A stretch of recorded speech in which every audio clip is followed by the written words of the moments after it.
Hello everyone, welcome to Study Civils with Anjali. Do subscribe to this channel. Let's start. आज एक interesting question से lecture start करते हैं. अगर किसी किंगडम के पास पावरफुल आर्मी हो लेकिन पैसा ना हो तो क्या वो किंगडम ज़्यादा दिन सर्वाइव कर पाएगा? बिल्कुल नहीं, है ना. आर्मी को सैलरी चाहिए, रोड चाहिए, एडमिनिस्ट्रेशन चाहिए होता है, पब्लिक वर्क करना होता है और इन सब में लगता है पैसे, है ना. और इसीलिए आज हम दिल्ली सल्तनत के इकोनॉमिक सिस्टम और सोसाइटी को समझेंगे. हम जानेंगे कि लैंड रेवेन्यू सिस्टम वहाँ का क्या था, एग्रीकल्चर क्या था, trade and commerce, social structure, position of women, slavery, और देखेंगे कि दिल्ली सल्तनत की इकॉनमी इतनी स्ट्रॉन्ग कैसे बनी. तो चलिए शुरू करते हैं. सबसे पहले हम बात करेंगे इसके इंट्रोडक्शन, बैकबोन के बारे में. ठीक है. सबसे पहले एक सिंपल बात कि दिल्ली सल्तनत की इकॉनमी किस पर बेस्ड थी. आज की इंडिया की इकॉनमी, जैसे सर्विस और इंडस्ट्री इम्पोर्टेंट है यहाँ के लिए अभी, लेकिन मेडिवल पीरियड में ना एग्रीकल्चर वाज द किंग. लगभग पूरी इकॉनमी ना फार्मिंग पर डिपेंडेंट थी. लैंड रेवेन्यू की बात करते हैं. Let's talk about land revenue, जिसको हम इक्ता सिस्टम भी कहते थे, और जो यहाँ संभालते थे ऑफिसर उसको इक्तेदार कहते थे. ठीक है. रोल क्या था इक्तेदार का कि वो रेवेन्यू कलेक्ट करते थे, एडमिनिस्ट्रेशन मेंटेन करते थे, आर्मी को सपोर्ट करते थे. ये था जैसे आज के टाइम पे डिस्ट्रिक्ट मजिस्ट्रेट होते हैं ना, इमेजिन करो वैसे, पर इसको ना ट्रांसफ़र करते रहते थे एक जगह से दूसरी जगह. इसका ना पोजीशन फिक्स नहीं था. अब अलाउद्दीन खिलजी के रेवेन्यू रिफॉर्म की बात करें तो अलाउद्दीन ने ना सिस्टम को और स्ट्रिक्ट बनाया. हमें याद है, हमने लास्ट लेक्चर में पढ़ा था कि उन्होंने लैंड मेजरमेंट सिस्टम इंट्रोड्यूस कराया और रेवेन्यू कलेक्ट ना डायरेक्ट करते थे. वो स्टेट शेयर को इंक्रीज़ किया. और इंटरेस्टिंग फैक्ट ये है कि कई एरिया में ना स्टेट प्रोड्यूस लगभग 50% तक रेवेन्यू लेते थे. ठीक है.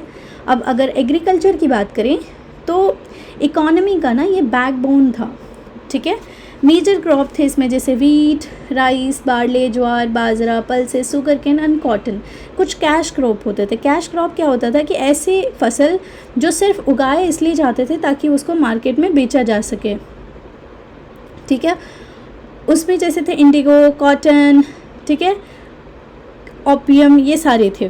ठीक है. इरिगेशन की बात करें तो अगर रेन ना हो तो फार्मिंग कैसे होगी, इसीलिए इरिगेशन इम्पॉर्टेंट थी. फैसिलिटी यूज़ होते थे जैसे कि wells, canals, tank, Persian wheels, ये सारे. तो ये सब जो है ना बहुत इम्पॉर्टेंट था. अब बात करते हैं इसके ट्रेड एंड कॉमर्स के बारे में बात करते हैं. ठीक है. अब सोचो अगर फार्मर प्रोड्यूस करते हैं और कोई ख़रीदने वाला ही ना हो तो, इसीलिए ट्रेड भी इक्वली इम्पॉर्टेंट था. इंटरनल ट्रेड जो थे, सिटी कनेक्टेड थी through roads and markets. Major centres थे दिल्ली, लाहौर, मुल्तान, दौलताबाद, लखनौती. ठीक है. एक्सटर्नल ट्रेड जैसे दिल्ली सल्तनत जो थे ट्रेड करते थे सेंट्रल एशिया के साथ, पर्सिया के साथ, अरेबिया के साथ, चाइना, अफ्रीका के साथ. और जो वहाँ से इम्पोर्टेंट पोर्ट्स जो थे ना, जहाँ से ये सामानें जाती थी, वो सूरत में थे, खंबत में थे, कैलिकट, कुलीन, मसूलीपट्टनम, ये सर. कुछ चीज़ें जो एक्सपोर्ट करते थे, मतलब यहाँ से बाहर जाता था, वो था टेक्सटाइल, कॉटन, बहुत सारे मसाले, शुगर और बहुत सारे ऐसे मोतिये, मतलब प्रीसियस स्टोन सारे. ठीक है. जो बाहर से सामान आता था इस देश में उस वक्त, तो वो कौन थे? हॉर्सेस थे, घोड़े, लग्जरी गुड्स, परफ्यूम, मेटल्स, वो सब मंगाते थे. जैसे ना आज इंडिया में मोबाइल फ़ोन्स इंपोर्ट करते हैं हम, और सॉफ्टवेयर, और हम सर्विसेज एक्सपोर्ट करते हैं ना, उस टाइम इंडिया स्पाइसेस और टेक्सटाइल एक्सपोर्ट करता था और हॉर्सेस को इंपोर्ट करते थे. इनके ना ट्रेड गिल्ड्स के बारे में अगर बात करें, क्वेश्चन आता है कि मार्केट में ना क्वालिटी को कंट्रोल कौन करता था. तो जैसे गिल्ड्स होते थे, यानी ट्रेडर्स और आर्टिशियन के ना एसोसिएशन होता था. इन्हें ना कुछ प्लेसेस पे श्रेणी भी कहा जाता था. इनका काम बेसिकली क्या था गिल्ड का ना, ये क्वालिटी कंट्रोल करते थे, प्राइस को रेगुलेशन करते थे, प्रोटेक्शन करते थे ट्रेडर्स का, बिजनेस कॉरपोरेशन का. जैसे आज के टाइम पे है ना चैम्बर ऑफ कॉमर्स जैसे रोल, वही सेम था. सोशल स्ट्रक्चर की अगर हम बात करें, ठीक है, तो अब इकॉनमी के बाद ना सोसाइटी को समझते हैं. दिल्ली सल्तनत की सोसाइटी काफ़ी डाइवर्स थी. मेजर कम्युनिटीज़ थी मुस्लिम, जो टर्क्स थे, अफ़गान थे, पर्सियन थे, अरब से आए थे, और कुछ इंडियंस थे जो कन्वर्ट हो गए थे. हिंदू की पॉपुलेशन मेजॉरिटी पार्ट में थी. अदर ग्रुप्स थे जैसे जैन हो गए, बुद्धिस्ट हो गए, सिख भी थे. लेटर पीरियड में सिख भी आ गए थे. सोशल हायरार्की जो थी अगर बात करें तो सब मुस्लिम इक्वल नहीं थे, सबसे ऊपर होते थे अशरफ जो ना एलीट क्लास के होते थे, नोबल्स होते थे। फिर आता था अजलफ, ये ना कॉमन मुस्लिम होते थे। फिर आता था अर्जल जो थे ना लोएस्ट ऑक्यूपेशनल ग्रुप होते थे। सो एक इम्पॉर्टेंट पॉइंट ये है कि हायरार्की ना सिर्फ हिंदू सोसाइटी में ही नहीं थी, डिफरेंस जो थे ना ये डिफरेंट फॉर्म्स में मुस्लिम सोसाइटी में भी एग्जिस्ट करती थी। Now let's talk about position of women. Okay, एक इम्पॉर्टेंट टॉपिक, वुमेन की कंडीशन कैसी थी। पॉजिटिव एस्पेक्ट देखें तो इनके पास प्रॉपर्टी राइट थी, इनहेरिटेंस राइट थी, राइट टू मेहर था।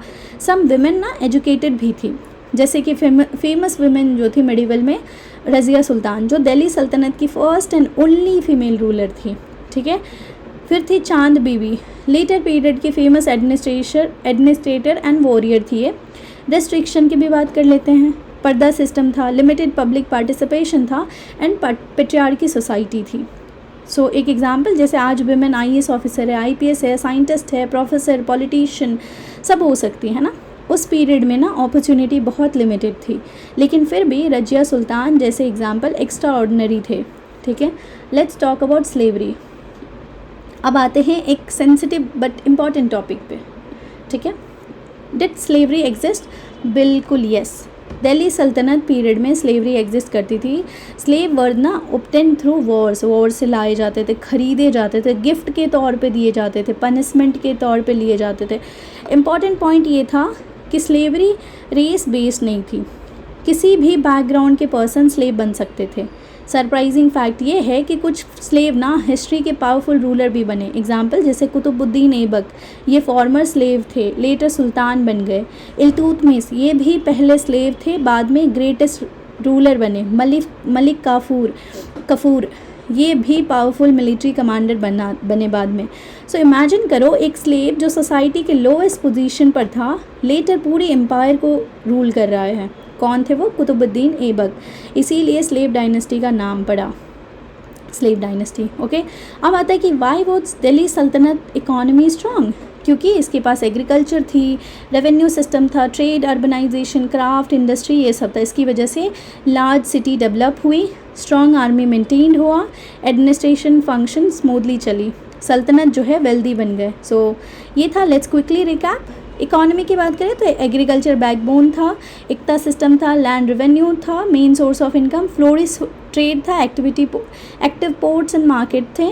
सोसाइटी मल्टी रिलीजियस सोसाइटी थी, हायरार्की थे मुस्लिम में भी, सोशल हायरार्की थी, विमेन के पास थोड़े बहुत राइट्स थे, स्लेवरी एग्जिस्ट करती थी, रेस बेस नहीं थी पर थी। सो क्लास, आज हमने देखा कि दिल्ली सल्तनत की रियल स्ट्रेंथ सिर्फ स्वॉर्ड्स और बैटल में नहीं था, उसकी असली पावर थी strong agriculture, efficient revenue system, flourishing trade में, डाइवर्स सोसाइटी में। और इसी इकोनॉमिक फाउंडेशन ने सल्तनत को सेंचुरीज तक सर्वाइव करने में हेल्प किया। अगले लेक्चर में हम डिस्कस करेंगे art, architecture, music and literature के बारे में, जिसमें हम कुतुब मीनार, अलाई दरवाज़ा, तुगलक आर्किटेक्ट, अमीर खुसरो, लिटरेचर एंड कल्चर के बारे में पढ़ेंगे। और हम देखेंगे कि दिल्ली सल्तनत ने इंडियन कल्चर को कैसे इन्फ्लुएंस किया। तो मिलते हैं हम नेक्स्ट लेक्चर में। If you like this lecture, do subscribe to this channel. Till then keep learning. Thank you so much.